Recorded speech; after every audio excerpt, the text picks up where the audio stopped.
ஓம் ஸ்ரீ ராகவேந்திராய நமக. அன்பு நெஞ்சங்கள் அனைவருக்கும் ஆனந்த வணக்கங்களை தெரிவித்துக் கொண்டு, அற்புதமான ஸ்தலம், எப்போதுமே நான் சொல்லக்கூடிய ஸ்தலம், சர்ப்பம் என் காலுக்குள்ளோட வந்த இடம் அப்படின்னு சொல்லிட்டு நம்ம இந்த இடத்த பற்றி தான் பதிவு பண்ணியிருக்கிறோம். சாட்சாத் அந்த வீடியோ பார்த்தவங்களுக்கு தெரியும். இந்த ஆசிரம குருராஜர் யூடியூப் சேனலுங்க இருக்குது.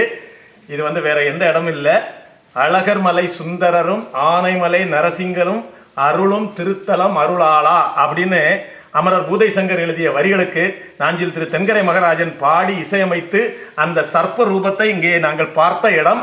அந்த இடம் வேற எதுவும் இல்லை, பிரதி மந்திராலயம். நாம் இப்போ இருக்கிறது பொய்யக்கரைப்பட்டி பிரதி மந்திராலயம். இன்னைக்கு வியாழக்கிழமை வந்திருக்கிறோம். மதுரையில் நான் டிரான்ஸ்ஃபர் ஆகிருக்கேன்னு கடந்த பதிவில் சொல்லியிருந்தேன். உடுப்பி போகும்பொழுது இங்கே வந்த பிறகு எனக்கு ராமச்சந்திர மாமா எல்லாருக்கும் தெரியும் நினைக்கிறேன். ராமச்சந்திரன் மாமா அவர்கள் அவங்க தான் பார்த்துக்கலாம். இவங்க யாருன்னா திரு அம்மன் சத்யநாதன் அவர்கள் ராகவேந்திர மகிமை தமிழ் நூல்லாம் எழுதியிருக்கிறாரு இல்லையா. 1ஆம் பாகத்துலேருந்து 12ஆம் பாகம் வரை வந்திருக்குது.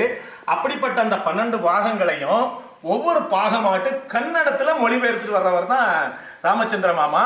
அவங்க கன்னியாகுமரி குமரி மந்திராலயத்துக்கு வரணும், மதுரைக்கு வரணும் எல்லாம் சொல்லிட்டு இருந்தாங்க. அப்போ எனக்கு கொஞ்சம் முன்ன கொஞ்சம் வேலையில் இருந்தனால என்னால் குமரி மந்திராலயத்தில் போக முடியல. அப்போ நான் மதுரையில் இருந்தேன். அப்போ அவங்க சொன்னாங்க பழமுதிரி சோலை போகணும், நீங்கள் கூட வாங்க அப்படின்னு சொல்லியிருந்தாங்க. நான் கண்டிப்பாக வரேன்னு சொல்லிட்டு இன்னைக்கு பழமுதிரி சோலை போயிட்டு வந்தோம். பழமுதிரி சோலை போயிட்டு வந்த பிறகு அழகர் கோயிலுக்கு போகணும் அப்படின்னு சொன்னாங்க. அழகர் கோயிலும் போனோம்.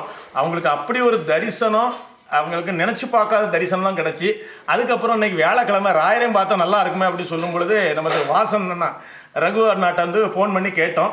நம்ம அவர் என்ன சொன்னார்னா, நீங்கள் போங்கன்னா அங்கே சாவி அங்கே இருக்கும், நீங்கள் பார்க்கலாம் அப்படின்னு சொல்லிட்டு இருந்தாங்க. பூஜகரையும் கூப்பிடுங்க, ஆச்சார மாமா வந்தால் அவரும் திறந்து காமிப்பார் அப்படின்னு சொன்னாங்க. அதே மாதிரி ரகு ஆச்சாருக்கும் ஃபோன் பண்ணியிருந்தேன். நீங்கள் நின்றுங்கன்னா ஒரு 10 நிமிஷத்தில் வாரேன்னு சொன்னாங்க. இன்னும் சன்னிதானம் திறக்கலை, வெயிட் பண்ணிட்டு இருக்கிறோம். ஸோ இங்கே வந்த பிறகு மாமா ஒரு மகிமை சொல்லி கண் கலங்கிட்டாரு.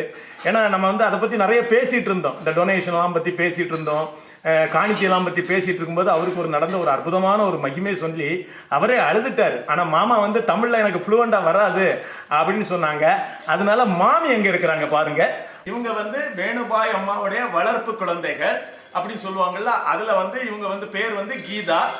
இவங்க கீதா அம்மா ராமச்சந்திர மாமாவுடைய மனைவி. 2 பேரும் வந்திருக்கிறாங்க. இன்னைக்கு இந்த பொய்யக்கரைப்பட்டியில் உட்கார்ந்து இருக்கிறோம்.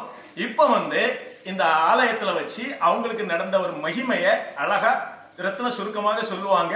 அவங்க என்ன சொன்னாங்கன்னா, எனக்கு பேச வராது அப்படின்னாங்க. நீங்க சொல்லுங்க, அதுல ஏதாவது விட்டானா கடைசியில் நான் அதை சொல்றேன் அப்படின்னு சொல்லியிருந்தேன். இப்போ கீதா மாமிட்ட கேட்போம் அவங்களுக்கு நடந்த மகிமையை. எல்லோருக்கும் வணக்கம். ராகவேந்தர் பக்தர்கள் அனைவருக்கும் என்னுடைய மனமார்ந்த வணக்கங்கள். இங்கு நாங்கள் அழகர் கோவிலுக்கு போயிட்டு பிரதி மந்திராலயத்துக்கு வந்திருக்கோம். இங்கே நாங்கள் உட்காந்து பேசிகிட்டு இருக்கும் பொழுது மணியண்ணா கிட்ட எங்களுடைய அனுபவத்தை சொல்லிட்டு இருந்தோம். அது உங்களை பக்தர்களுக்கும் தெரிவிக்குமாறு அவங்க கேட்டுக்கொண்டதுனால எனக்கு தெரிஞ்சது என்னால் எனக்கு முடிஞ்சது நான் சொல்கிறேன். ஒரு முறை நாங்கள் மந்திராலயம் போயிருந்தோம். அங்கே போய் வெகு விமர்சையாக அங்கே கூட்டம் பொங்கி வழிந்து கொண்டிருந்தது.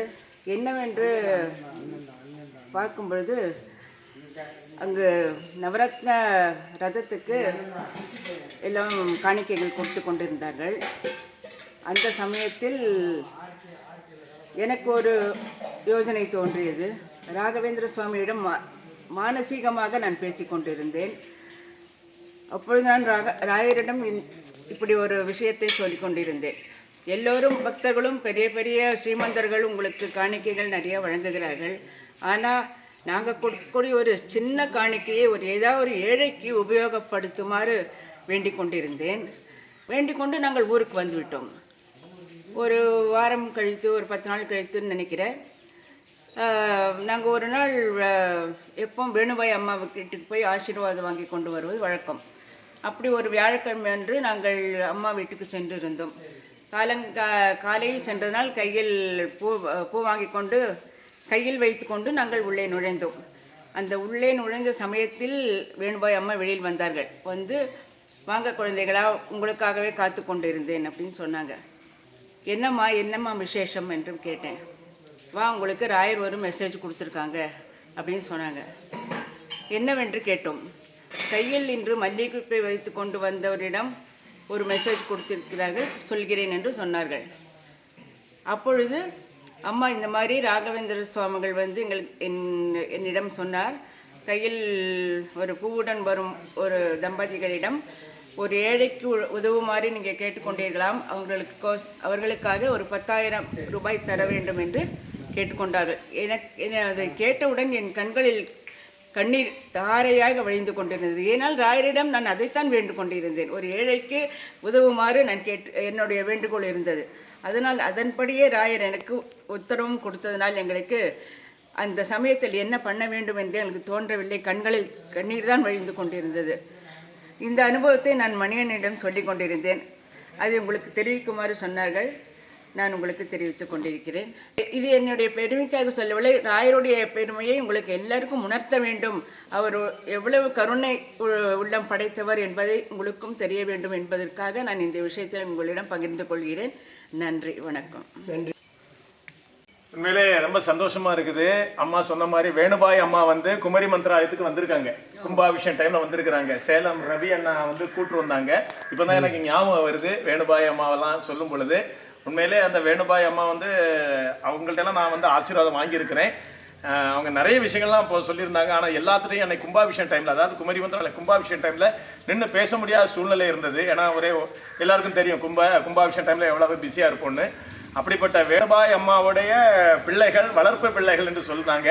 உண்மையிலே கீதா அம்மா சொல்லும் பொழுது ரொம்ப சந்தோஷமாக இருந்தால் அதை வந்து அவங்களுடைய கணவர் திரு ராமச்சந்திர சுவார் வந்து சொல்லும் பொழுது அவ்வளோ சந்தோஷமாக இருந்தால் அவர் கண்ணில் கண்ணீர் வந்தது. என்னென்னா அவங்க எவ்வளவு ரூபா கொடுக்கணும்னு நினைச்சாங்களோ அதே ரூபாய இதே மாதிரி அவங்க ஒரு அம்மா இருப்பாங்க, அவங்ககிட்ட வாங்கணும் அப்படி சொல்லி வச்சு வாங்கியிருக்கிறாருன்னா ராகவேந்திரர் எவ்வளவு பெரிய மிராக்கிள் பண்ணியிருக்கிறாரோ, அதுவும் மந்திராலயத்தில் வச்சு வேண்டுனா எந்த அளவுக்கு நமக்கு கிடைக்கும் என்பது இதுவே சாட்சி என்பதை இதன் மூலம் உணரப்படுகிறது. அதாவது குருவை பிடிக்கிறதுக்கு பல வழி உண்டு இல்லையா? எல்லாரும் பக்தி பூர்வமாக பிடிப்பாங்க, தியானமாக பிடிப்பாங்க, பூஜை அந்த மாதிரி நற்காரியங்கள் செய்து ராகவேந்திரரை உண்மையாக நேர் சிந்தனையோட, எந்த காரணம் கூட நமக்கு நெகட்டிவ் மைண்டே வரக்கூடாது. பாசிட்டிவ் தான், ஆல்வேஸ் பாசிட்டிவ். அந்த எண்ணத்தையும் எதிர்பார்க்காமல், அம்மா சொன்ன மாதிரி எந்த பிரதிபலனை எதிர்பார்க்காமல் ராகவேந்திரன் நினைச்சு உள்ளத்துல வந்து பாசிட்டிவ் எண்ணங்களை வளர்த்து இது நடக்கும், இது நடத்துவார் அப்படின்னு நீங்க நினைச்சா கண்டிப்பா ராகவேந்திரன், ஆமா, எந்த காரியத்தையும் ராகவேந்திரன் நடத்தி கொடுப்பார் என்பதற்கு பல வகையிலே சாட்சி இருக்கிறது. அது இதுவும் ஒரு சாட்சி என்பதை கூறிக்கொண்டு இவ்வளவு ஆச்சாரமா வந்துட்டாங்க.